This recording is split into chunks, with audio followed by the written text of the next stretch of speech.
Sir okay sir, சர்க்கரை நோய்ங்கிறது பெரும்பாலான இடத்துல அதிகமாக பரவிட்டு வர சூழலில் இயற்கை சார்ந்த இந்தியாவில் இருக்கக்கூடிய பல வைத்திய முறைகளை மேற்கொள்ளக்கூடிய மருத்துவர்கள் மூலிகை சர்க்கரை மூலமாக நிச்சயம் சர்க்கரையை கட்டுக்குள் வைத்திருக்க முடியும் அப்படின்னு சொல்கிறாங்களே, அது உண்மையா? உண்மைதான் சார், உண்மைதான். எப்படி உண்மைன்னு புரிஞ்சுக்கணும். அதாவது நீங்கள் சாப்பாடு நிறைய சாப்பிட்றீங்க, காலை சாப்பிட்றீங்க, மதியம் சாப்பிட்றீங்க, நைட்டு சாப்பிட்றீங்க. அந்த சாப்பாட்டில் கார்போஹைட்ரேட் இருக்குது, மற்றதெல்லாம் இருக்குது, எல்லாம் நல்லா இருக்குது. இந்த மூலிகை சர்க்கரைன்னு சில பேர் விற்கிறாங்க, அது தவறு இல்லை, அது கரெக்டு தான். ஆனால் என்ன விஷயம் அப்படின்னா, அந்த மூலிகை சர்க்கரையை பயன்படுத்தும் பொழுது அந்த மூலிகை சர்க்கரையால் உங்களுக்கு சுகர் ஏறாது.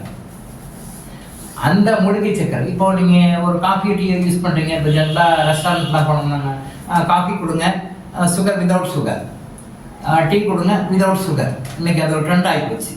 அங்கே காஃபியோ டீயோ ஆர்டர் பண்ணும்போதும் சார் வித் சுகரா விதவுட் சுகரா சார் கேட்பாரு, சார் வித் சுகரா விதவுட் சுகரா. இந்த கேள்வி சர்வசாதாரணமாக வந்துச்சு. ஒரு 10-15 வருஷத்துக்கு முன்னாடி அப்படிலாம் கிடையாது. ஒரு காஃபி வேணா ஆர்டர் பண்ணால் காஃபி வரும், டீ வந்தால் டீ வரும், என்ன கேட்கணுமோ வரும். பட் இப்போ ஈவன் ஜூஸ்க்கு கூட வித் சுகரா விதவுட் சுகரா அப்படின்னு சொல்லி சர்வர் கேட்பார். நம்ம வித் சுகர்னா with sugar, without sugar without sugar, சில பேர் ஆஃப் சுகர் அப்படி சொல்லுவாங்க. அந்த ட்ரெண்டு மாறி போச்சுப்போ. ஆனால் என்ன விஷயம் அப்படின்னா, சுகர் அப்படின்றது நாம் சாப்பிட்ற சர்க்கரையினால் மட்டுமே சுகர் வர்றது. இதை இந்த விஷயத்தை நீங்கள் முக்கியமாக புரிஞ்சுக்கணும். சுகர் அப்படின்றது நாம் சாப்பிட்ற சர்க்கரையினால் மட்டுமே சுகர் வர்றது. நாம் சாப்பிட்ற பொருட்கள், உணவுப் பொருட்கள் மூலமாகவும் வருது. காலையில் ஒரு சாப்பாடு, மத்தியானம் ஒரு சாப்பாடு, நைட்டு ஒரு சாப்பாடு, இந்த சாப்பாடை சாப்பிட்றாங்க, அதில் சுகர் வரும். நீங்கள் மதியில் இன்டேக் எதுவும் பண்ணாதீங்க, டாக்டர் ஆயுஷ் ஹாஸ்பிட்டல் சொல்லுது. ஒரு தடவை சாப்பிட்டீங்கன்னா அடுத்த மதியானம் லஞ்சுக்குள்ள மதியில் எதுவுமே இருக்கான்னு பாருங்க, எக்ஸப்ட் வாட்டர். அதே மாதிரி மதியம் சாப்பிட்டீங்கன்னா நைட்டு வரைக்கும் எதுவும் சாப்பிடணும் எக்ஸப்ட் வாட்டர் அப்படின்னு டாக்டர் ஆயுஷ் ஹாஸ்பிட்டல் சொல்லுது. எத்தனை பேர் ஃபாலோ பண்ணுறாங்க அவங்களுக்கு தான் தெரியும்.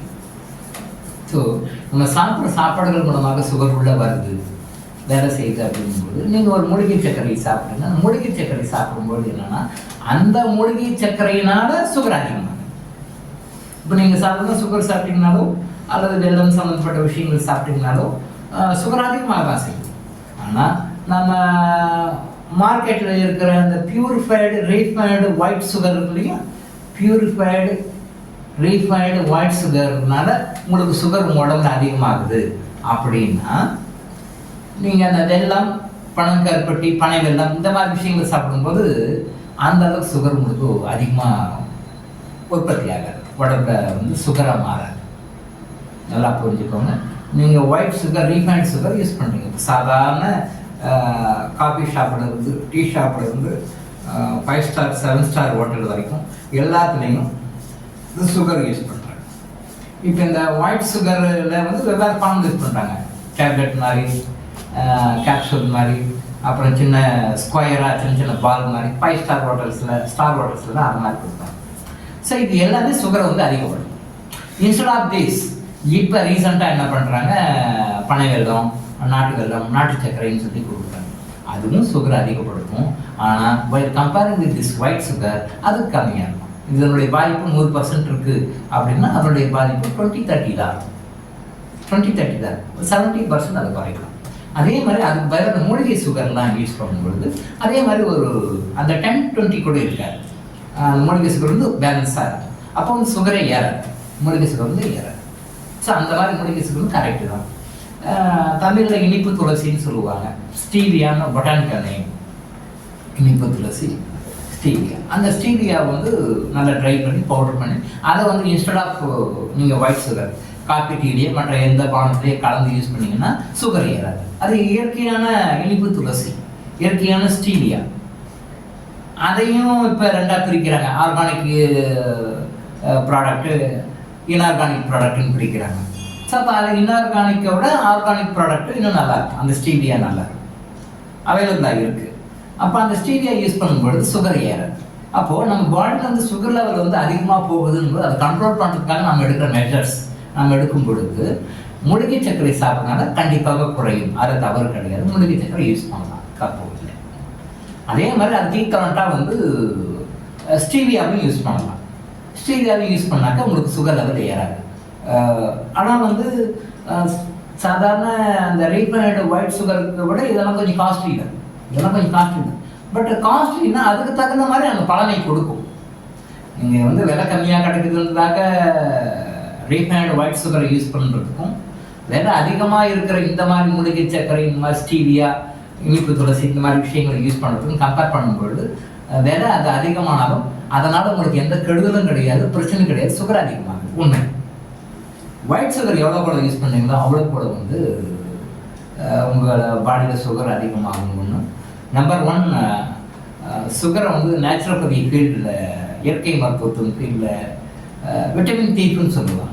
சுகர் வந்து விட்டமின் தீஃப் அப்படிங்குவோம், வைட்டமின் திருடன்னு சொல்லுவாங்க. இந்த சுகர் நம்ம உள்ளே போச்சுன்னா நம்ம சாப்பிடணும். எந்த ஃபார்மில் சாப்பிட்டாருங்க, நீங்கள் சுகராக தான் சாப்பிடணும். இப்போ பாட்டில் எங்கே போனாலும் பாருங்கள், பாட்டில் ட்ரிங்க்ஸ் தான். எங்கே போனாலும் Pepsi, Coca Cola, there are so many brands. நிறைய பிராண்ட்ஸ் இருக்குது, நிறைய பிராண்ட்ஸ் இருக்குது. லோக்கல் பிராண்ட்ஸ் இருக்குது, நேஷனல் பிராண்ட்ஸ் இருக்குது, இன்டர்நேஷ்னல் பிராண்ட்ஸ் இருக்குது. எல்லாத்துலேயுமே அந்த சுகர் லிக்விட் தான். எல்லாமே மேட் ஆஃப் சுகர் தான், made of purely white sugar தான். அடுத்து இப்போ நீங்கள் அதை சாப்பிட்டோம்னா சுகர் ஜாஸ்தி ஆகும். இப்போ நீங்கள் எந்த கடைக்கு போங்க, எந்த ஒரு சாதாரண சின்ன பெட்டி கடையிலேருந்து பெரிய மால் வரைக்கும் எல்லா இடத்துலையுமே இது பாட்டில்ஸ் இருக்குது. பெப்சி, கோகோகோலா, இந்த மாதிரி நிறைய இன்டர்நேஷ்னல் பிராண்ட்ஸ் நிறையா இருக்குது.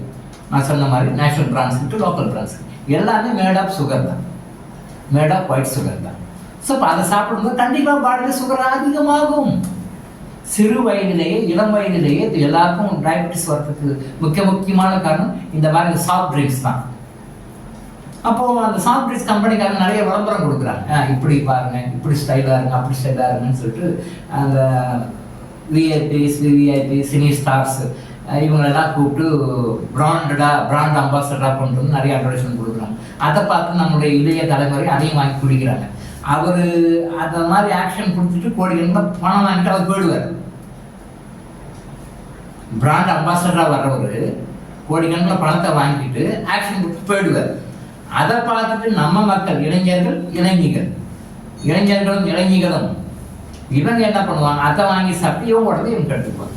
காசை கொடுத்து சனியனை விலைக்கு வாங்கி, காசை கொடுத்து சனியனை வாங்க, சனியனை அப்படி விலைக்கு அந்த மாதிரி வாங்கி மாடானா குடிச்சிட்டு. So that is also made of sugar. இந்த சுகரும் உடம்புல போய் சுகருக்கு உண்டான பிரச்சனைகளை உருவாக்கும். லிவரை பாதிக்கும், பேங்க்ரியாஸை பாதிக்கும், நர்வஸ் சிஸ்டத்தை பாதிக்கும், எல்லாமே பாதிக்கும், கண்டிப்பாக பாதிக்கும். ஸோ இயற்கை முறையில் எவ்வளோ கூட வந்து நம்ம நேச்சுரல் சுகருக்கு போகிறோம், ஆர்டிஃபிஷியல் சுகர் எவ்வளோ கூட அவாய்ட் பண்ணுறோம் அப்படின்றது வாழ்க்கையில் முக்கியமாக எல்லாரும் தெரிஞ்சு ஃபாலோ பண்ண வேண்டிய விஷயம். அப்போது நீங்கள் சுகர் யூஸ் பண்ணணும் அப்படின்ற கட்டாயமான ஒரு சூழ்நிலை தேன் யூஸ் பண்ணுங்க. தேன்லேயும் நிறைய அடல்ட்ரேஷன் இருக்குது, நிறைய மார்க்கெட்டில் இருக்குது, நிறைய அடல்ட்ரேஷன் தான் இருக்குது. ரீசெண்டாக ஒரு ரிப்போர்ட்டு, ஃபாரின்லேருந்து சுகர் சிரப்பு வாங்கி அதை அணியில் மிக்ஸ் பண்ணி விற்கிறாங்கன்னு மீடியாவில் வர ரிப்போர்ட். நான் டாக்டருக்கும் சொல்ல, மீடியாவில், ஓப்பன் மீடியாவில், பப்ளிக் மீடியாவில் வர விஷயம். ஃபாரின்லேருந்து சுகர் சிரப்பை இம்போர்ட் பண்ணி ஹனியில் மிக்ஸ் பண்ணி ஹனின்னு சொல்லி விற்கிறாங்க. அப்போ அந்த ஹனியை சாப்பிட்ட சுகர் ஜாஸ்தியாக இருக்குமா? ஜாஸ்தியாகும். அப்போ பார்க்குறவங்க என்ன சொல்லுவாங்க மக்கள், இந்த சித்த ஆயுர்வேத மருத்துவர்கள்லாம் சும்மா டுபாக்குரு, அதெல்லாம் வேஸ்ட்டு, அதெல்லாம் தேனை சாப்பிட சொல்கிறாங்க, தேனை சாப்பிட்டு சுகர் ஜாஸ்தி ஆகி போச்சு, டாக்டர் திட்டுவாங்க. இது யார் சொல்லுவாங்க? சித்த ஆயுர்வேத டாக்டர் சொல்லுவாங்க, தேன் சாப்பிடுங்க, டெய்லி நல்லது. டாக்டர் என்னமோ சொல்கிறது நல்லது தான் சொல்கிறாரு, ஆனால் கடையில் இருக்கிற தேன் சரியில்லை, அடல்டேட்டட். இவர் கடையில் அடல்டேட்டட் அங்கே வாங்கி இவர் சாப்பிட்டு டாக்டர் சொன்னார் 40 நாள் சாப்பிடுங்க அப்படின்னு சொன்னார். 40 நாள் சாப்பிட்டேன், சுகர் ஜாஸ்தி ஆகி போச்சு. அவர் டாக்டர் இல்லை, வேஸ்ட்டு, அவர் போலி டாக்டர், சித்தா ஆயுர்வேத சிஸ்டம் சரியில்லை. இவர் இல்லாமல் 4 பேருக்கு எல்லாரும் குழப்பம் பண்ணிட்டு இருப்பார், எல்லார்ட்டையும் சொல்லிட்டு இருப்பார். இவர் சாப்பிட்ற தேன் குவாலிட்டி கம்மி, கலப்பட தேன்றது இவர் புரியாது. ஆனால் உண்மையான ஒரிஜினல் தேன் ரியலாக கிடச்சிருக்குன்னா தேன் வந்து உண்மையிலேயே அருமையான சர்க்கரை நோய்க்கான மருந்து. தேன் வந்து சர்க்கரை நோய்க்கான மருந்து. இன்னொரு விஷயம் புரிஞ்சுக்கோங்க, தேன் வந்து